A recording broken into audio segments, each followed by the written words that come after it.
MTV thought they were going to slide in, just collect some sweet virtue points by using Avengers Endgame and the disabled for some digital backpats, and Ricky Berwick comes in like this.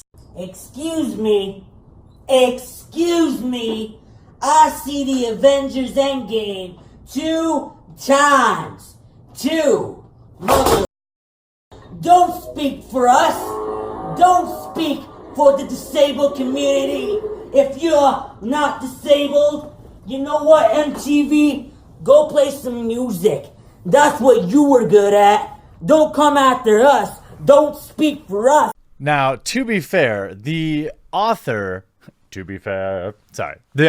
of this article also has some physical ailments as well.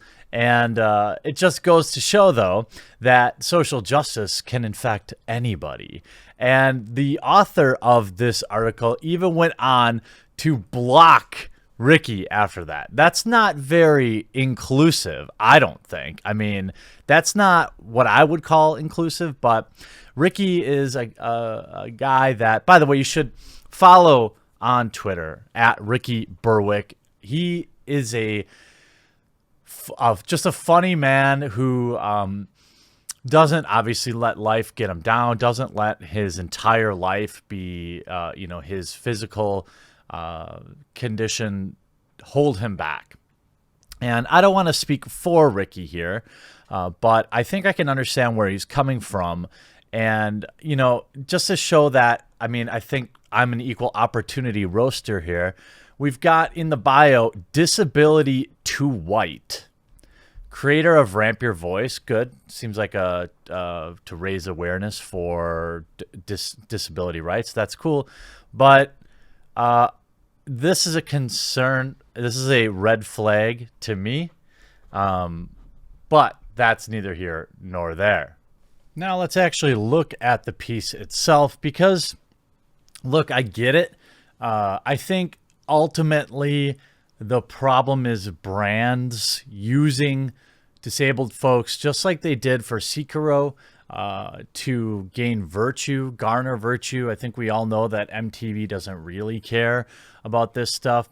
Now, if you're talking about a 3-hour film and having to do math around when you have to take a break, I think maybe there's an argument to be had out there for intermissions.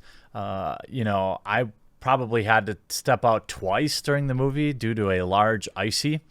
And, it's, I guess, fine. I mean, I don't think movies need to be 3 hours long. It's like they're trying to run the YouTube algorithm with runtime or something, or view time or something like that.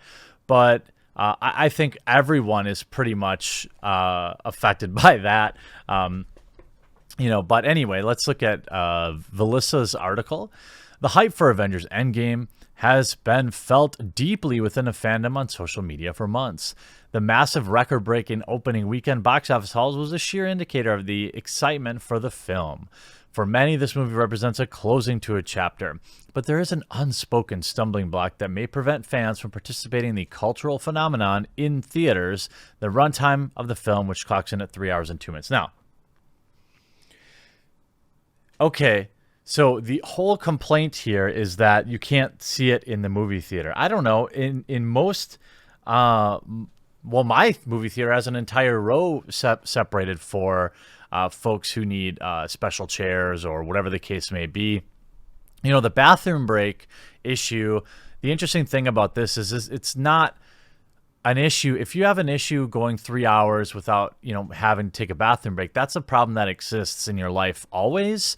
It really has nothing to do with Avengers Endgame. It has absolutely nothing to do with movie theaters. I mean, you could say the same thing about, having to go to the DMV on a busy day and how that's discriminatory. Or you could say the same thing about, you can't go to baseball games. I mean, it's just like, you're just taking two things, Avengers Endgame and social justice, and putting it together for clicks. The long runtime isn't a surprise for disabled fans. However, particularly those with disabilities that interfere with bladder control, the runtime can feel daunting and inhibitory. Disability within fandoms and in Hollywood is constantly overlooked. Whether it's the connection to casual tweets to, quote, just deal with the runtime and hold your pee until the credits, or in regards to broader accessibility and inclusion issues. Well, let me tell you something. The idea that you have to leave a film to go to the bathroom is not a uniquely disabled person thing. It's not a uniquely bladder related thing. Everybody has to deal with that. You can miss 5 minutes of the movie. In fact, 15 or 20 minutes, or, there are even nowadays, when we talked about Avengers Endgame in particular, there were guides on when to go to the bathroom and exactly how long of a time you had.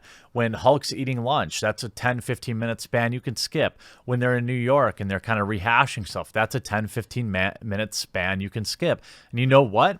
A lot of people read that article because when I got up, a lot of other people got up because I knew and everyone else knew when the best times to go to the bathroom are. In the case of Avenger Endgame's, longer runtimes bring to surface the discussion of PMath, a hashtag created to be used by the disability community over the past few years.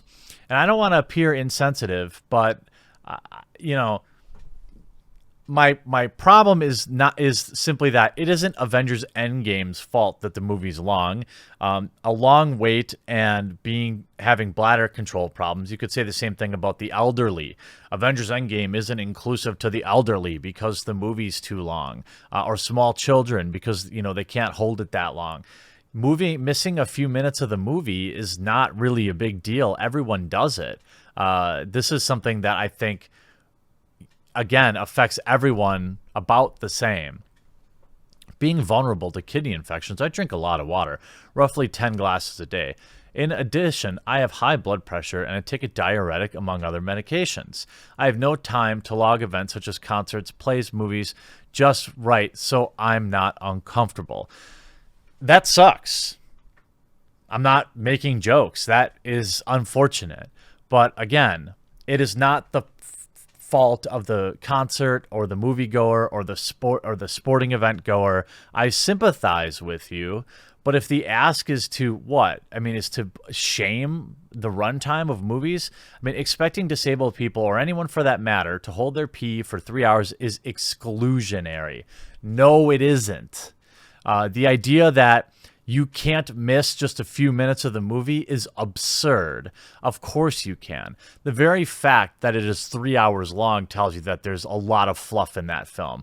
I've seen it. There's at least 30 minutes of that film that you don't need to know anything about, so you just time it like everyone else. It is not exclusionary, particularly when you add to the equation the full dynamics of the movie-going experience, which include not just the length of the film itself, but the customary mid- and post-credit scenes and the concessions a moviegoer look forward to consuming. Again, plan around it or don't go. It's nobody's fault.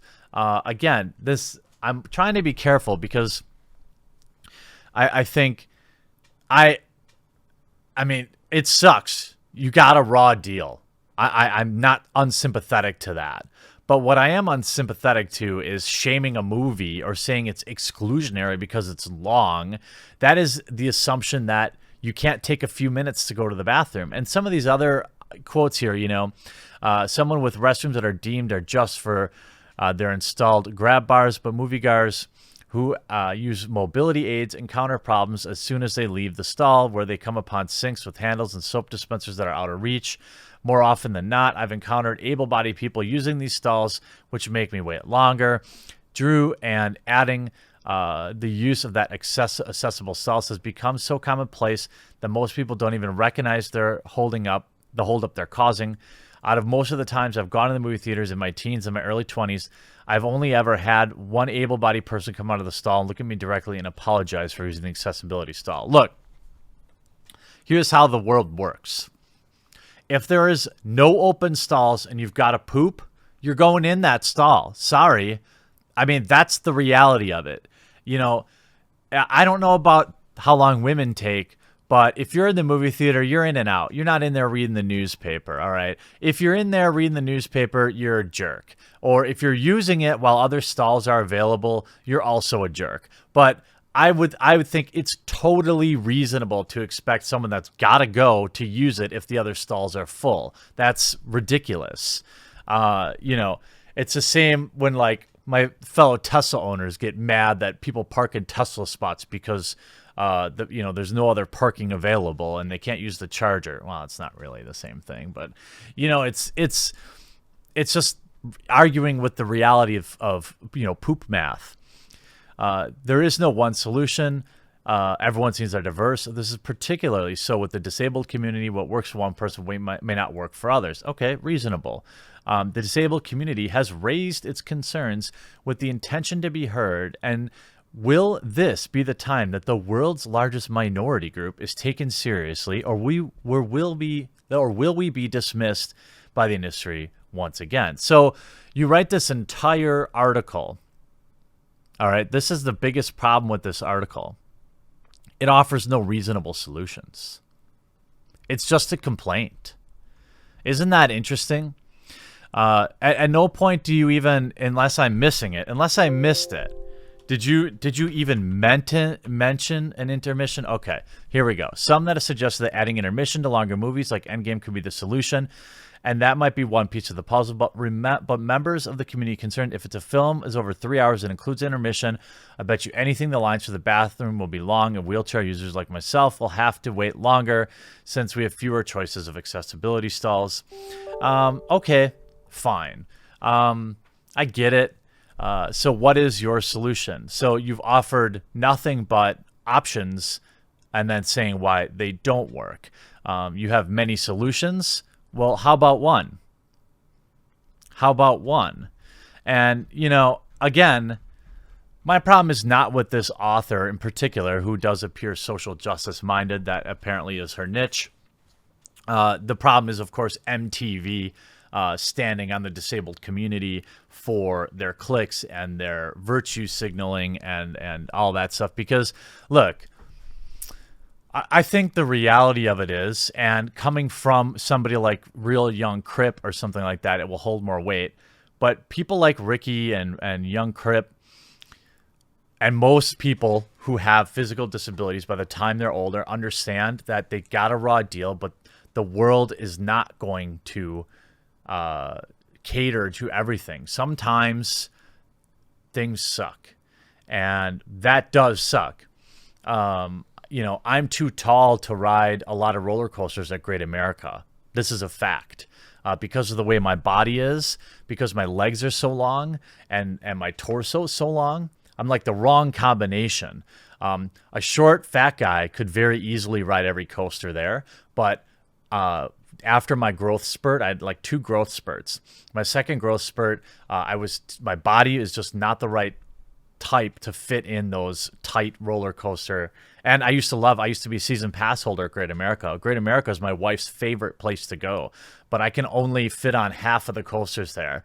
You know, am I going to pen an op-ed about how roller coasters need to cater more to big and tall people? No, life goes on. Just like seeing a movie in a movie theater is not a human right. It's just something you do. So life will go on. Should movie theaters consider, here's a solution that you didn't offer. Maybe a movie theater should consider having a special showing for people with disabilities that could have multiple stoppage points or something like that. I think that would be really good.